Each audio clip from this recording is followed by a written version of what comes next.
Hello friends, बहुत बहुत स्वागत है आपका इंग्लिश एडवांटेज की ऑनलाइन क्लासेस में। दोस्तों, इस वीडियो में मैं आपको एसएससी सीएचएसएल 2017 के इंग्लिश के पेपर में, इंग्लिश के सेक्शन में जो सेंटेंस करेक्शन आएगा, जो स्पॉटिंग एरर आएगा, उसके बारे में आपको बताऊंगा।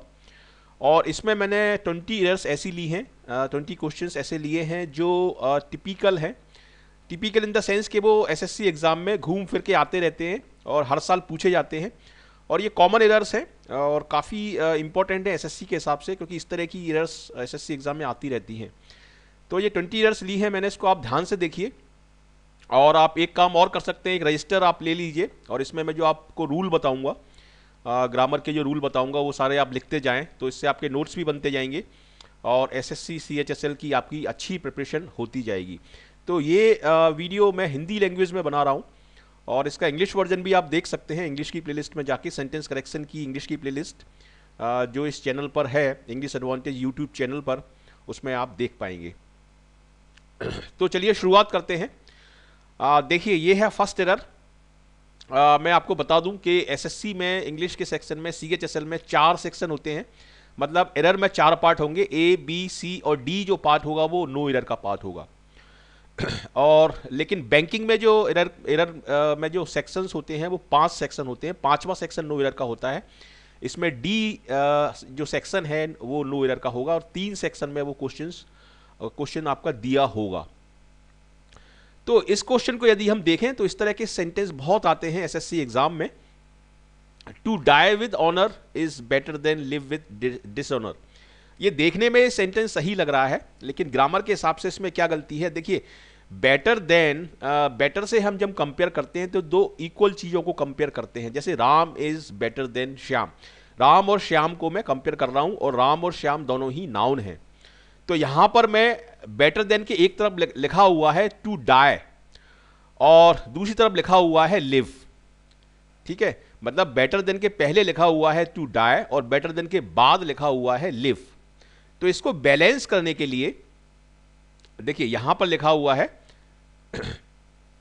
टू डाई और ये बेटर देन के बाद यहां पर लिखा हुआ है लिव।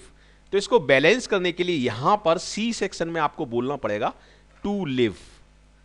ठीक है, तो सी आपका जो पार्ट है, इस सी पार्ट में गलती है और सी आपका इसमें आंसर माना जाएगा। तो इसको आप अपने रजिस्टर में लिख लें, इस सेंटेंस को। और ये रूल भी लिख लें कि बेटर देन के बाद हम दोनों चीज़ें सेम अमाउंट की लगाते हैं, सेम इक्विवेलेंट की लगाते हैं, तो वो आपका कैडर सेम होना चाहिए। To die with honour is better than to live with dishonour. ठीक है, तो इस सेंटेंस का मतलब क्या है। इस सेंटेंस का मतलब यह है कि रिस्पेक्ट के साथ मर जाना अच्छा होता है, वनस्पत बेइज्जती के साथ जीना। तो ये इस सेंटेंस का मतलब है और इसमें आपका आंसर होगा सी। और यदि आप लिखते जाते हैं इन सारे सेंटेंसेस को और नोट्स बनाते जाते हैं सिंसियरिटी के साथ, तो डेफिनेटली आपको सक्सेस मिलेगी सीएचएसएल एग्ज़ाम में। और ये वीडियो इस चैनल पर, इंग्लिश एडवांटेज चैनल पर है, और इस चैनल पर जितने भी वीडियो हैं मैं आपसे रिक्वेस्ट करूंगा कि सारे वीडियो आप देख लीजिए एक बार, क्योंकि इस चैनल पर एग्ज़ाम ओरिएंटेड वीडियोज़ हैं सारे एग्ज़ाम के। तो सारे वीडियो आप देखें, जिस भी लैंग्वेज में आप देखना चाहते हैं, हिंदी में देखना चाहते हैं तो हिंदी में, अदरवाइज इंग्लिश में भी है, तो दोनों लैंग्वेज में भी आप देख सकते हैं। और सारे वीडियो आप देख लेते हैं तो बहुत कॉन्फिडेंस आ जाएगा आपको, और करीब 80 to 90% आपका सिलेबस ऑटोमेटिकली कवर हो जाएगा आपका एसएससी सीएचएसएल एग्जाम का। तो सारे वीडियो देखिए, ये मैं आपसे रिक्वेस्ट करना चाहूँगा यहाँ पर। तो चलिए आप देखते हैं क्वेश्चन नंबर 2। ये है question number 2। She told me her name after he left. देखिए, एसएससी सीजीएल या सीएचएसएल में जो क्वेश्चंस आएंगे स्पॉटिंग एरर के, और इंग्लिश का जो पोर्शन होगा वो ज़्यादा टफ नहीं होगा, वो बेसिक उसमें पूछे जाएंगे आपसे, तो आपको केवल बेसिक क्लियर करने की ज़रूरत है। देखिए, शी टोल्ड मी, उसने मुझे बताया, हर नेम। और किसी भी सेंटेंस में यदि आप ये देखें आफ्टर या बिफोर, इस तरह के सेंटेंस जब आप देखें जिसमें ये पास्ट की सेकेंड फॉर्म लगी रहती है, टोल्ड जैसे पास्ट की सेकंड फॉर्म लगी है, तो इस तरह के सेंटेंस जिसमें आप पास्ट की सेकंड फॉर्म देखें, जैसे ये V2 लगा है इसमें, ठीक है, और यहां पर ये आफ्टर दिया हुआ है, तो इस तरह के सेंटेंस इंडिकेट करते हैं कि आफ्टर के बाद वाला जो पार्ट है वो पास्ट परफेक्ट टेंस का है। ठीक है, तो इसमें हम ये बोल रहे हैं कि सी टोल्ड मी हर नेम, उसने मुझे अपना नाम बताया, after he left,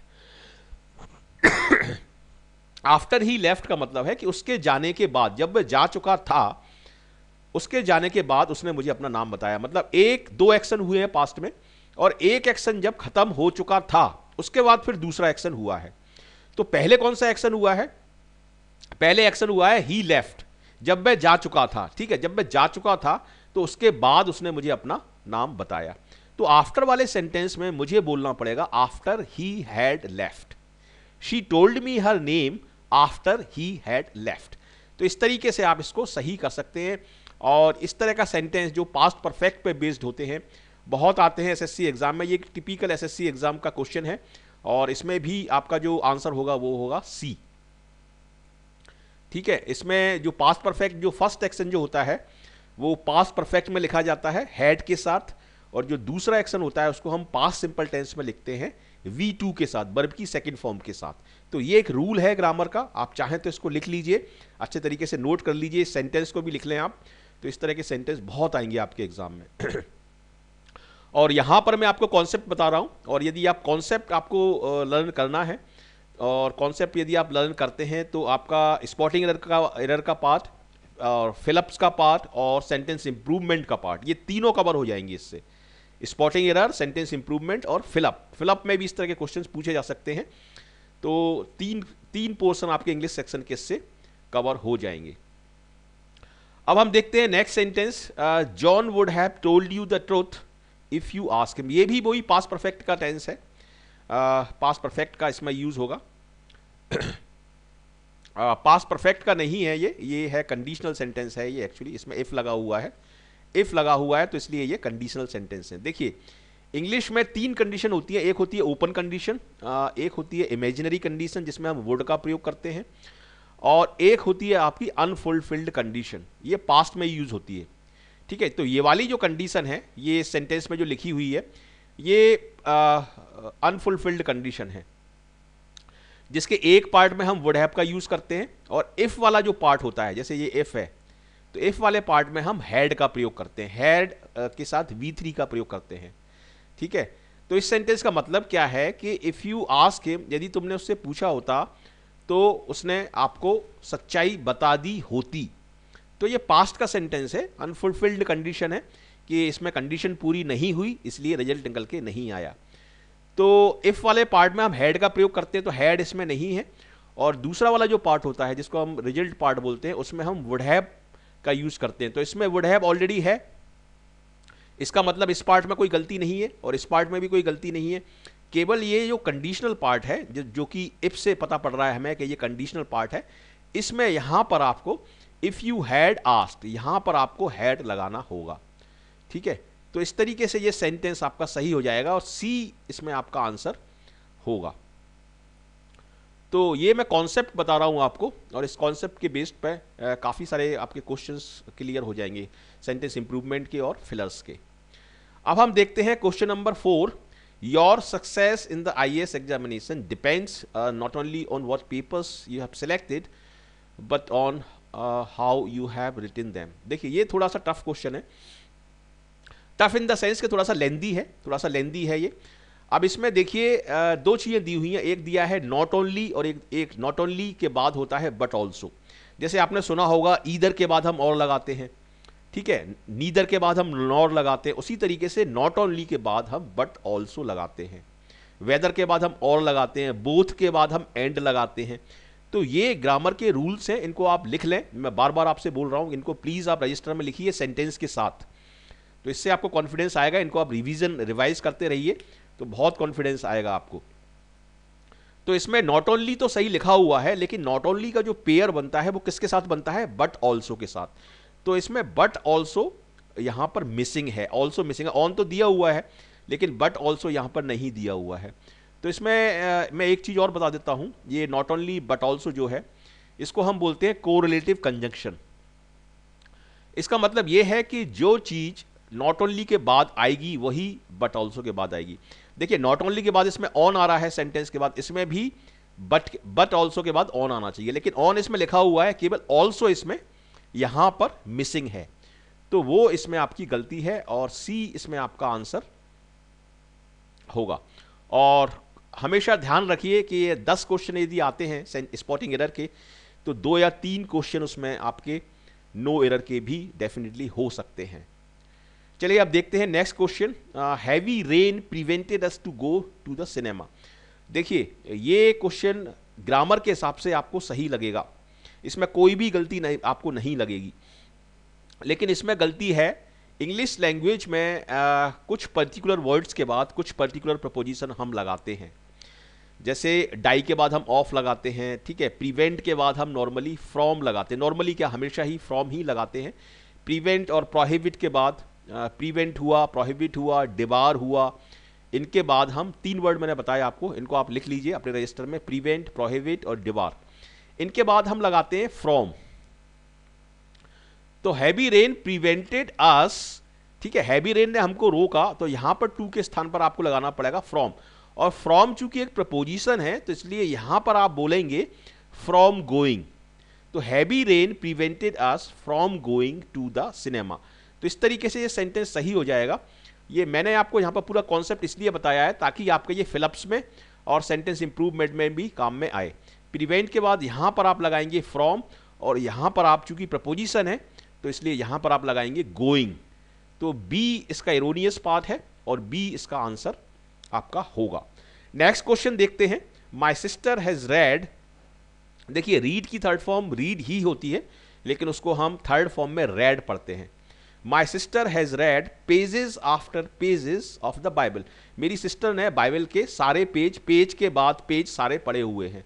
pages after pages का मतलब होता है एक के बाद एक, हर पेज, ठीक है।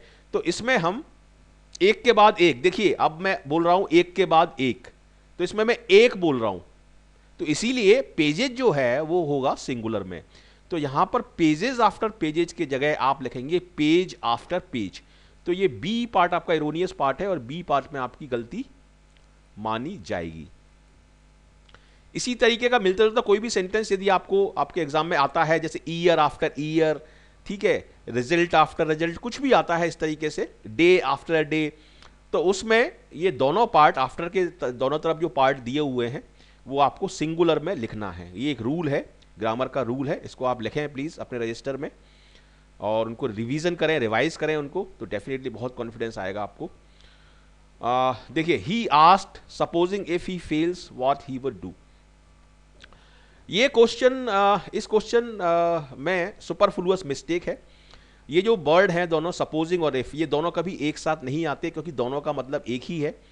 तो इसमें आप सपोजिंग को हटा सकते हैं और सपोजिंग को हटाने के बाद ये सेंटेंस सही हो जाएगा। लेकिन इसमें एक गलती और है, चूंकि ये सेंटेंस पास्ट में है तो यहां पर सपोजिंग को तो ही पड़ेगा और इसको आपको फेल्स की जगह आपको फेल्ड बोलना पड़ेगा।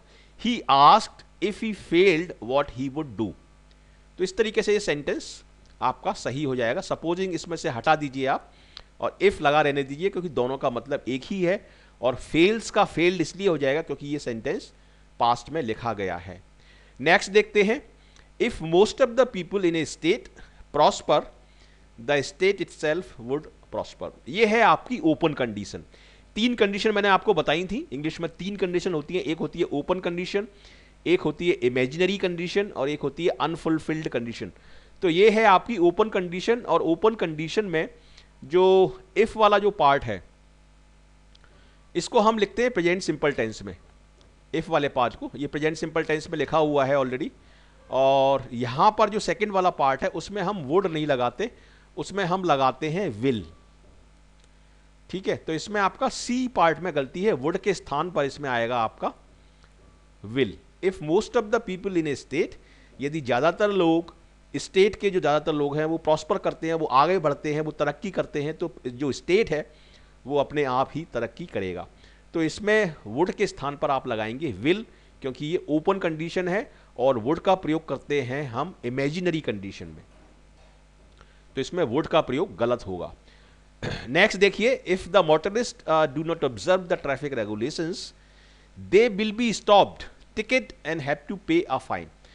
इस सेंटेंस में हम ये बोल रहे हैं कि यदि मोटरिस्ट जो हैं, जो गाड़ी चलाते हैं, बाइक चलाते हैं या कार चलाते हैं, वो यदि ट्रैफिक के रूल्स एंड रेगुलेशंस का पालन नहीं करते हैं तो उनको रोक लिया जाएगा उनका टिकट बना दिया जाएगा, चालान काट दिया जाएगा और उनको फाइन देना पड़ेगा। तो यहां पर हम हैव टू भी लगा सकते हैं और विल हैव टू भी लगा सकते हैं, दोनों ही सही है यहां पर। तो ये सेंटेंस सही है आपका, नो एरर सेंटेंस है ये, और इसमें जो आपका आंसर होगा वो होगा ई। ठीक है, तो ये थोड़ा सा टफ सेंटेंस था लेकिन इसमें नो एरर होगी। नेक्स्ट देखते हैं, he has to abide in the hard and fast rules of the company. ठीक है, उसका मतलब ये है कि उसको इस कंपनी के जो रूल्स हैं उनका पालन करना चाहिए, उसको करना पड़ेगा। हैज टू का मतलब होगा करना पड़ेगा।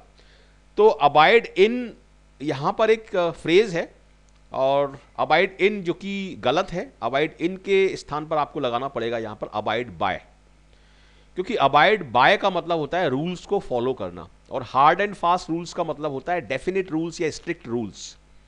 स्ट्रिक्ट रूल्स या डेफिनेट रूल्स को हम बोलते हैं हार्ड एंड फास्ट रूल्स। तो इसलिए इसमें आपका जो आंसर होगा, इसमें आपकी गलती जो होगी वो ए में होगी और ए यहां पर आपका आंसर इसमें होगा। अबाइड इन के स्थान पर आप बोलेंगे अबाइड बाय, और अबाइड बाय का होता है, अबाइड बाय का मतलब होता है टू फॉलो द रूल्स। ठीक है, नियमों का पालन करना। नेक्स्ट देखते हैं, if one works hard consistently you will get reward ultimately. ये भी बहुत कॉमन सेंटेंस है सभी एसएससी के एग्जाम्स के लिए। देखिए, इसमें जो प्रोनाउन है वो वन दिया हुआ है और वन का मतलब होता है, एक कॉमन प्रोनाउन है ये, वन का मतलब होता है हम किसी भी व्यक्ति के लिए लेते हैं इसको, वन को।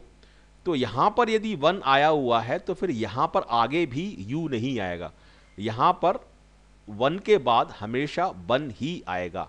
ये ग्रामर का रूल है। ठीक है, जैसे यदि मैं बोलूं कि he is doing his work, he is doing his work, तो ही के बाद यहां पर हिज आया है, तो उसी तरीके से यहां पर आपका वन के बाद यहां पर वन ही आएगा। If one works hard consistently one will get rewards ultimately. तो यू के स्थान पर यहां पे वन आएगा और यहां पर आपका जो आंसर होगा वो होगा बी। ठीक है, नेक्स्ट देखते हैं। ये वीडियो ट्यूटोरियल आपका जो आईबीपीएस क्लर्क का जो एग्जाम है उसके लिए भी बहुत इंपॉर्टेंट रहेगा। आईबीपीएस क्लर्क में भी इसी तरीके के सेंटेंस आएंगे आपके। नेक्स्ट देखते हैं, ये भी वही कंडीशन वाला सेंटेंस है जिसमें वुड हैव और हैड का हम प्रयोग करते हैं।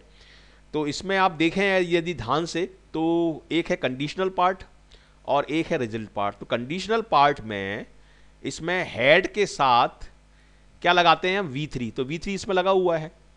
ठीक है, इसमें एक्चुअली स्टूडेंट्स को कंफ्यूजन होता है कि दो बार ये हैड किस लिए आ रहा है। तो इसका एक्सप्लेनेशन ये है कि एक तो हैड है हेल्पिंग वर्ब और एक है हैड होने के लिए, पोजेशन के लिए बोलते हैं जैसे, उसके लिए है। जैसे आई हैव अ कार, मेरे पास कार है, और इसी को यदि मैं पास्ट में बोलूं तो मैं क्या बोलूंगा, मैं बोलूंगा आई हैड अ कार, मेरे पास कार थी। तो उसी तरीके से हैव का जो थर्ड फॉर्म होता है वो हैड होता है। तो ये वाला जो वर्ड है, दूसरा वाला हैड, ये होने के लिए आया है और ये जो नॉर्मल आता है हेल्पिंग वर्ब की तरह आया है इसमें। तो हैड और हैड यहां पर जो प्रयोग हुआ है वो सही है। और यहां पर वुड हैव के बाद क्या आया है, थर्ड फॉर्म आई है बॉट, तो ये सही है। तो इसलिए ये सेंटेंस आपका नो एरर सेंटेंस बन जाएगा और इसलिए इसका आंसर होगा डी आंसर होगा। इसमें वैसे ई दिया हुआ है लेकिन ये बैंकिंग एग्जाम में एक्चुअली 5 सेक्शन होते हैं, तो इसमें आपका डी, इसमें आपका आंसर होगा। चलिए देखते हैं next, I always complete my work on time, do I. देखिए, इस तरह के सेंटेंस में ये जो डू आई लगा हुआ है इसको हम बोलते हैं क्वेश्चन टैग। ठीक है, अब मैं आपको एक क्वेश्चन टैग का रूल बता रहा हूं, इसको आप लिख लेना अपने रजिस्टर में। क्वेश्चन टैग का रूल ये है कि यदि स्टेटमेंट अफर्मेटिव है तो क्वेश्चन टैग निगेटिव होगा, और यदि स्टेटमेंट निगेटिव है तो क्वेश्चन टैग अफर्मेटिव होगा। ठीक है, तो इसको हम दो पार्ट में डिवाइड कर सकते हैं।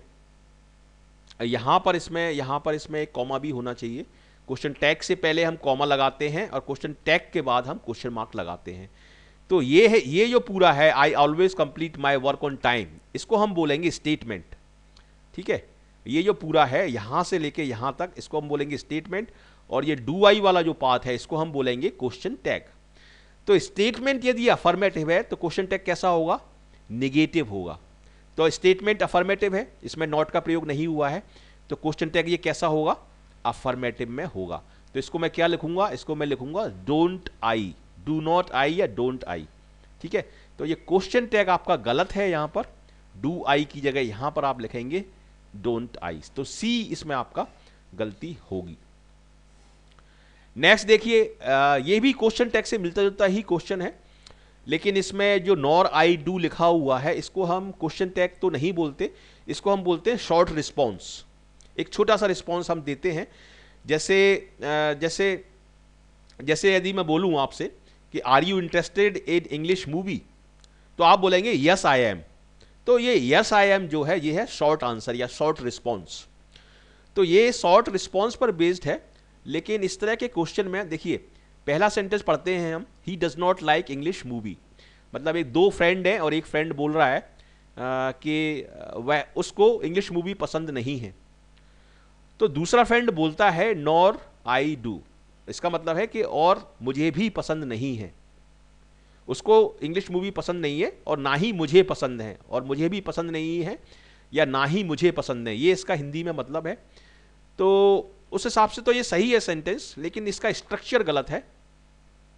ये जो शॉर्ट रिस्पॉन्स यहां पर दिया हुआ है, शॉर्ट रिस्पॉन्स का जो पैटर्न होता है, इसमें हम ये जो नॉर है जो कि निगेटिव वर्ड है, इस नॉर के बाद हेल्पिंग वर्ब हम लगाएंगे, नॉर डू आई। ठीक है, नॉर के बाद पहले हेल्पिंग वर्ब आएगा, उसके बाद सब्जेक्ट आएगा। तो इसमें क्या लिखा है, नॉर आई डू। तो नॉर आई डू की जगह मैं बोलूंगा नॉर डू आई।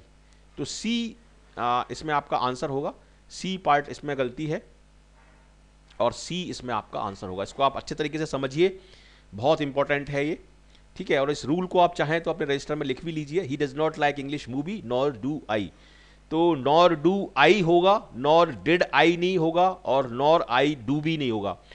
ये कॉन्सेप्ट मैं बता रहा हूं आपको, और ये फिलअप्स में आपके लिए, सेंटेंस इंप्रूवमेंट में और सेंटेंस स्पॉटिंग एरर में यूजफुल आपके लिए रहेगा। ये भी क्वेश्चन टैग पर आधारित सेंटेंस है, let us go to the party and enjoy. ठीक है, चलो पार्टी में चलते हैं और एंजॉय करते हैं। यहां पर एक सजेशन दे रहे हैं। तो सजेशन के लिए इंग्लिश में जो वर्ड है वो क्या है, सजेशन के लिए इंग्लिश में जो वर्ड है वो है शैल, और शैल की जगह अमेरिकन जो इस्तेमाल करते हैं वो शुड का इस्तेमाल करते हैं। ब्रिटिश लैंग्वेज में और इंडियन लैंग्वेज में हम शैल का प्रयोग करते हैं। जैसे यदि मैं बोलूं आपसे कि शैल आई स्टार्ट, तो इसका मतलब यह है कि मैं आपसे सजेशन मांग रहा हूं कि क्या मैं स्टार्ट करूं, क्या मैं अपना काम शुरू करूं। शैल आई स्टार्ट या शैल आई गो। ठीक है, shall I switch off the phone, shall I open the window. तो इसमें मैं क्या कर रहा हूं, आपसे एक सजेशन मांग रहा हूं। तो लेटस में भी हम सजेशन ही देते हैं, चलो इसको स्टार्ट करते हैं, लेटस डू समथिंग, चलो कुछ करते हैं। ठीक है, तो लेटस के थ्रू भी हम सजेशन ही तो देते हैं। तो इसलिए लेटस के बाद जो क्वेश्चन टैग में जो वर्ड आएगा, जो हेल्पिंग वर्ब आएगी, वो होगी शैल। तो let's go to the party and enjoy shall be. और यहां पर ये जो अफर्मेटिव और नेगेटिव का मैंने जो रूल बताया था, इसमें ये अप्लाई नहीं होगा, इसमें शैल वी ही हम लिखेंगे। ठीक है, let us go to the party affirmative sentence है, तो क्वेश्चन टैग भी इसमें अफर्मेटिव ही होगा, शैल वी इसमें आपका आंसर होगा यहां पर सी की जगह। ठीक है, तो सी इसमें आपका आंसर होगा, शैल वी हम यहां पर लिखेंगे। नेक्स्ट देखते हैं, never in my life did I go there alone. देखिए इस सेंटेंस को जब आप पढ़ेंगे तो बड़ा अजीब सा लगेगा कि शुरू में इसमें नेवर कैसे लगा हुआ है, लेकिन नेवर एक नेगेटिव वर्ड है, और नेगेटिव वर्ड जब हम किसी सेंटेंस के शुरुआत में लगाते हैं तो उसमें एक रूल अप्लाई होता है। उस रूल को हम बोलते हैं subject inversion rule. Subject inversion rule ये है कि सब्जेक्ट जो है वो हेल्पिंग वर्ब के बाद आएगा। नॉर्मली अफर्मेटिव सेंटेंस में क्या होता है, पहले सब्जेक्ट आता है, पहले ये सब्जेक्ट आएगा, फिर हेल्पिंग वर्ब आएगी, या वर्ब या हेल्पिंग वर्ब आएगी। जैसे आई गो देयर, जैसे ये लिखा हुआ है आई गो देयर, पहले सब्जेक्ट फिर वर्ब। लेकिन जब नेगेटिव वर्ड पहले आ जाता है तो ये रूल उल्टा हो जाता है। ठीक है, नेवर इन माई लाइफ, ये एक नेगेटिव वर्ड आ गया, नेगेटिव फ्रेज हो गया, तो इसलिए यहां पर डिड पहले आएगा, और चूंकि डिड लगा हुआ है तो वर्ब की फर्स्ट फॉर्म हम यहां पर लगाएंगे। तो इसलिए never in my life did I go there alone, मतलब मैं अपनी जिंदगी में वहां पर कभी भी अकेला नहीं गया। तो ये सेंटेंस सही है, और इसमें आपका नो एरर सेंटेंस है, डी मतलब इसमें आपका आंसर होगा। नेक्स्ट देखते हैं, do you enjoy to watch the comedy shows? क्या आपको कॉमेडी शो देखना पसंद है? क्या आप कॉमेडी शो देखने को एंजॉय करते हैं? तो ये सेंटेंस ग्रामर के हिसाब से सही है, मतलब सही लगता है, सही तो नहीं है लेकिन सही लगता है। तो इसमें एक ग्रामर का रूल है, और रूल जो है वो ग्रामर से रिलेटेड ना होके वर्ब से रिलेटेड है। कुछ वर्ब या कुछ वर्ड इंग्लिश में ऐसी हैं जिनके बाद हम हमेशा आईएनजी फॉर्म का ही प्रयोग करते हैं। जैसे है, एक है एंजॉय है, एक है अवॉइड, एक है माइंड, जिसको हम नेगेटिव में और इंटरोगेटिव सेंटेंस में यूज़ करते हैं। तो इसलिए एंजॉय के बाद यहाँ पर आपको बोलना पड़ेगा watching. Do you enjoy watching? ठीक है, डू यू अवॉइड वॉचिंग?